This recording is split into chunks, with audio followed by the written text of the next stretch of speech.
कथाटे ही था। मो प्रश्नटी हूँ जितेबले कार्यक्रम ये निर्धारित करागला योजना करागला आप कहीं हाँ कहे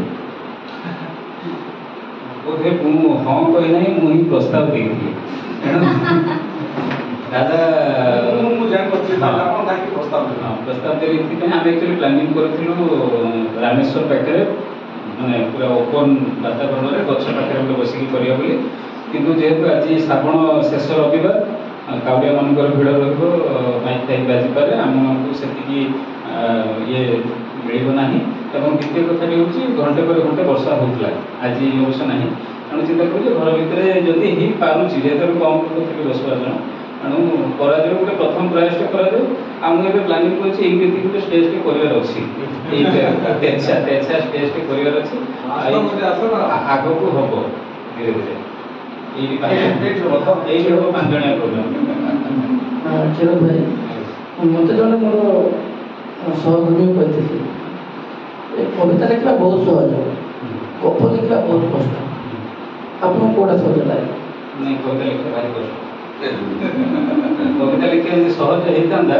मु 2001 मसीह प्रथम गप लिखी आज कि पाखापाखि 23-24 वर्ष तले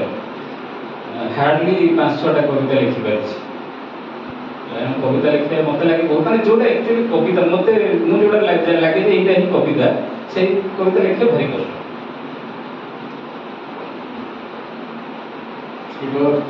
आम समय जड़े एमती काल्पनिक जी छोट छोट क्षीर गल्प गढ़ी पारती सांप्रतिक समय क्षीर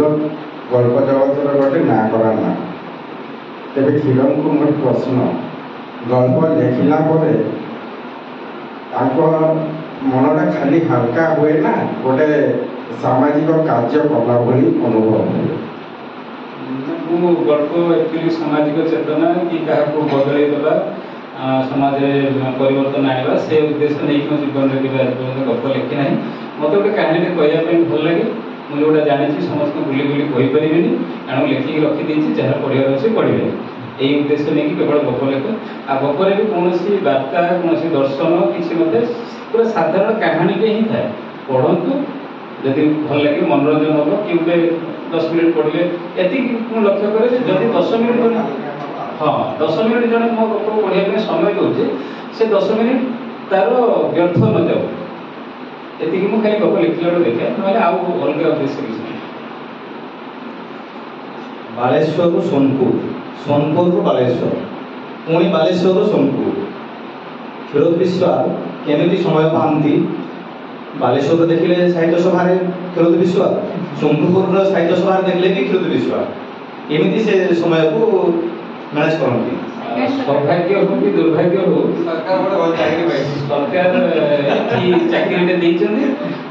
द्वितीय कथा परिवार रोचे बालेश्वर तेणु जावाई बाध्य जब परिवार नहीं रोकता हूँ 6 मास थे घर को जाऊँ जेहेतु एकुटिया रोचे प्रति मास जाऊँगी तार आहु बड़ प्लस पॉइंट हो बेले भुवनेश्वर भी पड़े कारण भुवनेश्वर भी जहाँ प्रोग्राम है मुझे पहुँची जाए से किसी असुविधा नहीं आ मत लगे प्रत्येक साहित्य आश्रम गोटे मंदिर भाया निमंत्रण आवश्यकता ना आ दर्शन मारदे चलो।